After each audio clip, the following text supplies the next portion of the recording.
Okay. Okay. So you were saying before Oh, we before I got left, into I was saying that an advocacy is not always about you're having a problem with the school district. If you're new to the special ed process, it is to walk you through. I'm in a lot of Facebook groups, including my own, which is Special Education IEP and 504 Plan Support Group. I answer a lot of questions with parents. I just got called for an IEP meeting. What should I expect? What should I do? So maybe having someone to walk you through, not only is an advocate, we are a coach.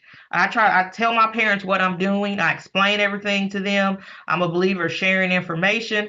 I believe special ed parents travel in packs. So if you yeah. share good information, it will be passed on. We all have heard of the telephone game where it starts out sounding one way and you get misinformation. I'm a big believer of sharing accurate information. There has been a lot of misinformation shared about special education, whether it has come down from the administrators think they know or from teachers thinking they know things. I'm all about sharing accurate information. I give resources. I give you point you to resources, point you to the law. So having an advocate is not all about when there's a problem. It could Yeah. be you are new to the process, or maybe you just know all you know and you feel, oh, I need someone. Maybe my child's going into middle school and I just don't know now, what to What's expect from middle next? school. Yeah. So You just need a that, little bit of help. It's not a little, always about waiting till there is a problem. Hold on. so it's just not always about when it comes time for a problem. You hire an Mhm. advocate. It can be someone just to hold your hand. As a parent, you can invite anyone to a meeting. As an advocate, you can invite a family friend just for emotional support. And anytime you have an issue, you do not have to wait to that next annual IEP meeting. IEP meetings occur legally every 364 days. The school district has to meet to review your child's IEP. But a parent can call a meeting at any time, and a district can call a meeting at any time. But by the law, which is IDEA, they have to have a meeting every 364 days to be in compliance. You can bring anyone to a meeting. You can call a meeting at any time. You don't want to wait until you don't want to hold an issue for 6 months to the annual meeting. You can call Mhm. it at any time. You can bring an advocate. You can bring an attorney now. If you bring an attorney, the school district's going to bring an attorney, or you can bring a family friend just for support. Yeah, I think that's really important too because, like I said, with our art meetings, it was tons of people in there. I mean, I've never seen so many people who are in person, but tons of people in there. And so, like you said, for emotional support, it is a lot that you're trying to process, right? The terminology you may not be familiar with. Sometimes art meetings can get a little heated. Contentious. Yeah, it can get really, heated. And so the same way we invest in other areas of our life, we have to also invest here. And I'm Yes. saying that because I know parents are going to say, well, it's not free. I don't know if I can afford that, or, how do I do that? You have to think like this: your child may not have a way to express what they're wanting to say or what they're wanting to learn or whatever the case is. And so you're their voice. And so you have to invest Mm-hmm. in their education. And a way to invest in their education is having someone with you who understands what the school should or should not be doing. How do we work together? And Mm-hmm. how do we come up with the best plan for our child or for this particular child? And it really is. It's really an investment. Like you said, Yes. you can be a coach to sit there with them. Hey, you need to be asking this. We need to be talking about this. We need to be Yes. doing that. And as a parent who, I did a lot of stuff on my own, but I will say that that caused a lot of stress, Yes.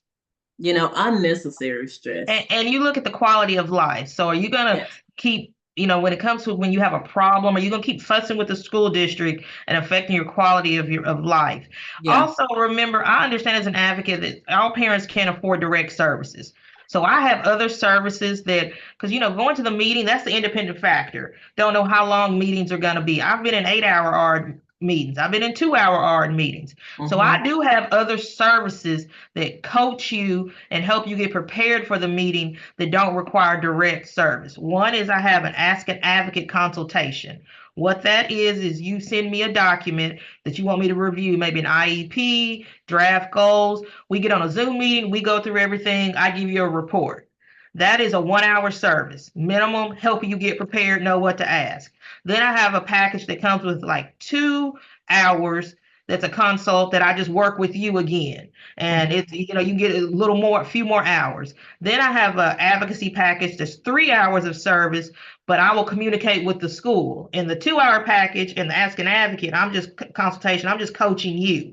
But in the 3-hour advocacy package that starts with 3 hours, I can communicate with the school, and there's no direct meeting attendance. So my levels of things step up. We have Ask an Advocate consultation, then I have the consulting package, then we get to the advocacy package. There's a level 1 that I do everything. I'll talk to teachers, I'll talk to service providers, outside service providers.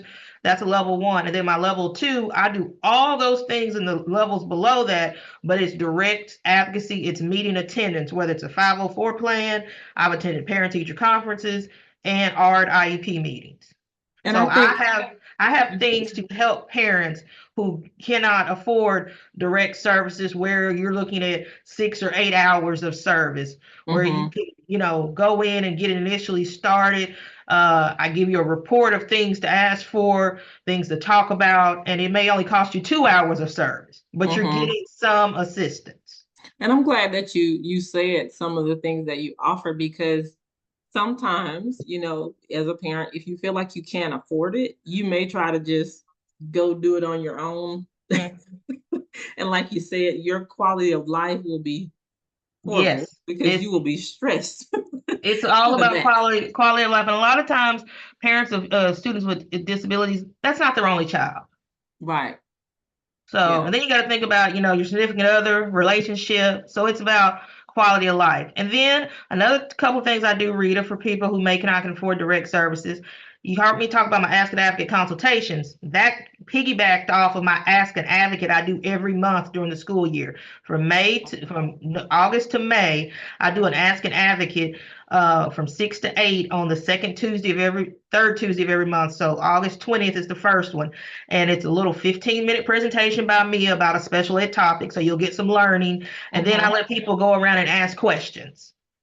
So they can come from any state, and they can get, because IDEA is the federal law, and I will give you access to resources, point you places. And then my Facebook group, you can post a question in my Facebook group. I have all kinds of advocates and friends from around the country. It's strictly a group about IEPs, 504 plans, the laws, implementation of IEPs, all of that. So my way to give back to the community and help parents is my free Ask an Advocate events. Only month I don't do them is December, so of the school year. And then the Facebook group, where, when I ask questions, I give you the answer to the question in the Facebook group, and I direct you to a resource, whether it's a handout, a website, a book, something like that, because you're the best advocate for your child.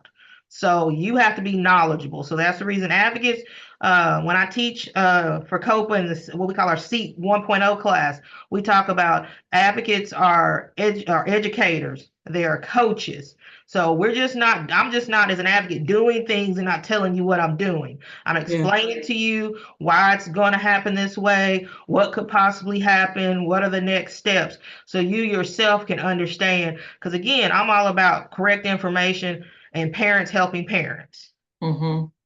So that totally makes sense. And I think, like you said, and I appreciate that about you, from being our advocate. It's really important, because it gives you a sense of calm, to know a little bit more about what to expect, what's going on, and then what's next. And then that way you're not caught off guard as a parent, and then you can kind of be prepared for the next thing. Maybe you can go do some reading, and just get a little bit more educated about the process yourself. And it keeps you, having someone explain things to you. We all get on Google and go down the Google wormhole. And It's a So, lot of information out there, yes. and trust me, save yourself the headache. Yes, save yourself quality resources. Um, but yeah, the Google wormhole can have you anxious about anything if you start Googling and looking. One thing doctors say, don't put conditions in Google. No, Or don't go on the internet and start looking up health conditions. You will right. be, and we've all done it. Yeah. So, And that's the and same thing for, advocacy or special education, or it is definitely a wormhole you don't want to go down. So I'm going to strongly recommend that if you are a parent watching this video, that you reach out to Shamika and yes, have that first conversation, have that consultation, and even get on the call that she's going to have on the 20th, right? yes, it's The on my Ask the Advocate, get on the call, and even if you don't even know what to ask, just listen. Listen, yes. and you will learn loads and loads and loads and loads of information. I'm gonna make sure that I leave her information in the description Yes. for this video. And if you guys, need the information after that, and you're still not able to get it, just reach out and we'll send it to you. But I strongly recommend that you reach out and get you some help, and make sure that your child has a voice in those meetings. And the way that you do that is to be educated about the process, but also get you some help in order to do it. So And thank last, you, Shamika, so much. And she got another one. the last thing I want to say, in the federal law, Individual Disabilities Education Act, the word parent is mentioned over 400 times. You are a required and vital member to the IEP team. There are certain members by law that have to be in an IEP team. You, as a parent, you are a voting member. You're mentioned over 400 times. That shows you how much you are important to the team. So for you to be comfortable, not have anxiety about these meetings, and I know it's hard because some of these meetings you're going to hear things about your child that you might not like, and try to be as non-emotional. So that's why sometimes having an advocate, you can be the emotional side, be the emotional parent, and let me be the advocate. I have teachers and people I've worked with who've hired me to be their advocate, and they know special ed, but they want to come in and wear the parent hat and not wear the advocate hat. So just know the word parent is mentioned 400 times. So that makes you a very important part of your child's education, and you are the expert on your child. That's really important. Man, you wrapped it up perfect. She always knows what to say, but she wrapped it up perfect just by basically saying you have a voice and your Yes. voice is important. So let's make sure we use that voice and make sure that we get some help so that Yes. we can use our voice. So reach out to Shamika. We will leave her information so you guys can reach Yes. out. And Shamika, thank you so much You're welcome. again. I feel like we're gonna have to do this again because there's We can something. do we can do Yeah, them and do them on particular topics. You want to talk present yeah, levels, we want to talk accommodations in general, we want to talk, you know, when a child leaves school-based very important. services, transitioning into adult life, we can do this and talk all kind of topics. Well, we that means we're gonna be back, y'all. Yes, we'll be So back. we'll be back. So thank you so much. I You're appreciate you. welcome.